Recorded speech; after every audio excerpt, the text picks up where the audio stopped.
ఎవరో దేవుణ్ణి అడిగారంట. "నువ్వు ముందే నా తలరాతలో అన్నీ రాసినప్పుడు నేను నిన్ను ఎందుకు అడగాలి" అని. దానికి దేవుడు నవ్వుతూ సమాధానం చెప్పాడంట. "ఏమో, కొన్ని కోరికలు నువ్వడిగితే ఇద్దామని రాసి ఉన్నానేమో" అని. అడగందే అమ్మైనా అన్నం పెట్టదు అంటారు. మరి మనం ఏమీ అడగకుండానే దేవుడు అన్నీ ఇవ్వాలి అని ఎందుకనుకోవాలి? మనకేం కావాలో ఆ దేవుణ్ణి అడుగుదాం. ఆయన ఏదిస్తాడో అది సంతోషంగా తీసుకుందాం. ఎందుకంటే మన తలరాతలో లేని దాన్ని ఆయన ఎప్పటికీ ఇవ్వడు.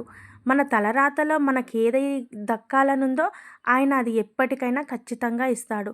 కాబట్టి లేని దాని కోసం బాధపడే కన్నా ఉన్నదాంతో తృప్తి పడుతూ సంతోషంగా ఉండటం బెటర్.